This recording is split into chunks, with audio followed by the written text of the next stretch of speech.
না, প্রথমত তো হচ্ছে গুজবটা আসলে পপুলার হয় কেন?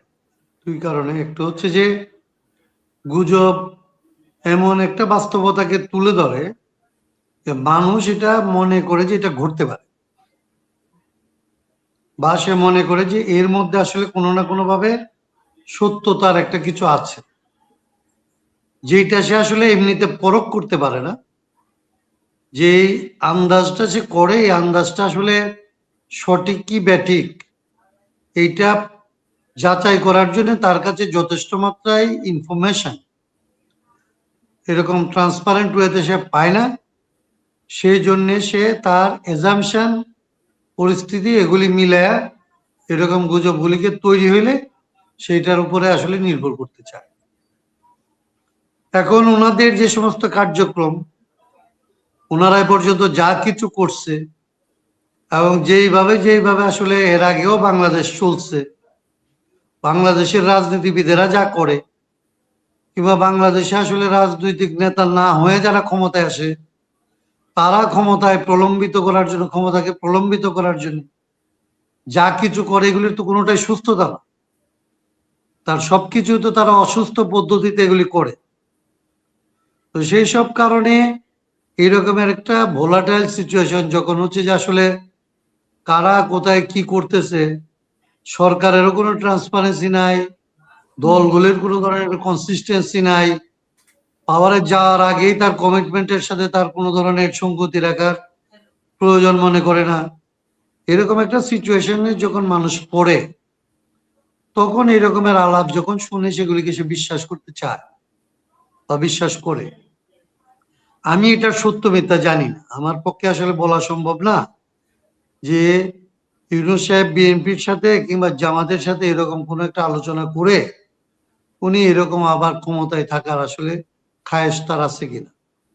কিন্তু আমি যেটা দেখি যে বাংলাদেশে যারা ক্ষমতায় থাকার জন্য রাজনীতি করে, তারা যে সুবিধাগুলি নেয়, যে সুবিধাগুলি নেওয়ার জন্য এরা রাজনৈতিক দলগুলি ক্ষমতাকে ব্যবহার করে, এই সরকারের মধ্যেও অনেকে এই সুবিধাগুলি নিচ্ছে।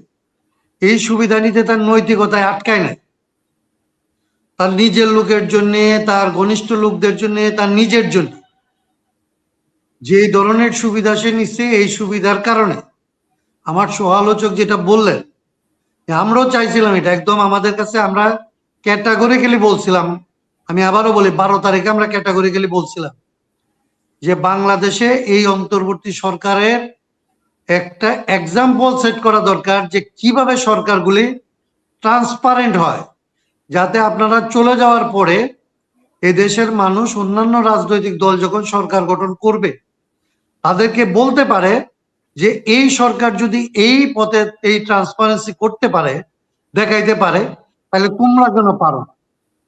আমরা বলছিলাম যে এই এই যে এক্সাম্পলটা, এটা সেট করা হচ্ছে আপনাদের একটা কাজ।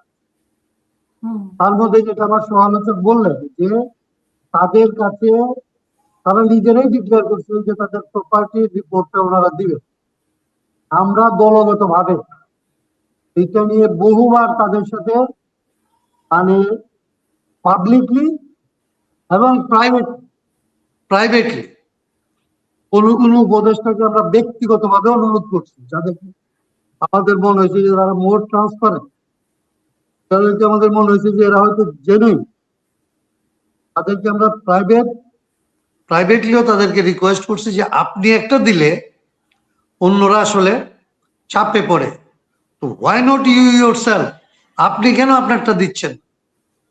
আমাদের এখনকার যে ধারণা যে আমরা যাকে মনে করছি যে আসলে এরা হচ্ছে মোর মানে অনেস্ট কম্পারেটিভলি, তারা হয়তো বা সেটা না, না হয় আমরা তো এটা পাইতাম।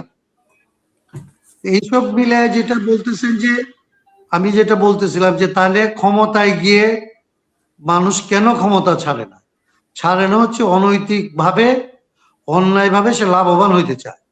অন্যায় ভাবে লাভবান হওয়ার প্রবণতা যদি এই সরকারের লোকদের মধ্যে থাকে, তাইলে মানুষ তো এটা ধারণা করতেই পারে যে এরা যেন তেন ভাবে আবারও কোনো কায়দায় এখানে সরকারের ক্ষমতাটা ভোগ করার তাদের একটা প্রবণতা আছে। সেইটা হইলে এটাকে ইলজিক্যাল কিংবা ইরেশনাল বলার আসলে কোনো কারণ নাই। কিন্তু আমি আশা করতে চাই এখনো পর্যন্ত যে তারা এই মুহূর্তে এখনো সময় আছে যে তারা এই এক্সাম্পলটা সেট করবে, তারা এটা দেখাবে যে তারা আর যাই হোক ক্ষমতার অপব্যবহার কিংবা অদক্ষতা অযোগ্যতা এগুলি যাই থাকুক, তারা সম্পদ বানানোর জন্য আসলে ক্ষমতাকে ব্যবহার করে নাই। ব্যক্তিগত সম্পদ বানানোর জন্য তারা আসলে রাষ্ট্র ক্ষমতাকে ব্যবহার করে নাই। এইটা অন্তত তাদের করে যাওয়া উচিত। না হইলে এটা আমাদের জন্য খুবই দুর্ভাগ্যের ব্যাপার হবে যে রাজনৈতিক সংস্কৃতির যে পরিবর্তন, এটা খারাপ একটা কোনো না কোনো একটা পয়েন্ট থেকে শুরু করতে হবে। আমরা কোন মানুষকে আমরা বলতে পারবো যে দেখেন এইভাবে না এইভাবে আসলে একটা এক্সাম্পল আপনারা, এরকম কোনো কথা বলার আমাদের থাকবে না। এটা না থাকা হচ্ছে খুব মানে খুবই ভয়াবহ একটা জাতির সামনে, যখন কোনো পথ থাকে না যে সৎ মানুষ ক্ষমতায় থাকলে সততা নিয়ে থাকতে পারে, এরকম একটা এক্সাম্পলও যদি আমরা না দিতে পারি, তাইলে মানুষের উপরে মাফিয়াদের রাজত্ব থাকা এটা কোনোভাবে প্রতিহত করা যাবে না। মাফিয়ারাই রাজত্ব করবে, কারণ মাফিয়ার বাইরে সবাইকেই মানুষ মনে করবে যে তুমি মাফিয়া হইতে চাও, পারো না বলে মাফিয়া হও। তো এক্সিস্টিং মাফিয়ারা রুলটা করবে। সেই দিক থেকে বাংলাদেশের সামনে এটা খুবই প্রয়োজনীয় একটা বিষয় আর কি। না হইলে আমাদের জন্য খুব দুর্ভাগ্য অপেক্ষা করতেছে।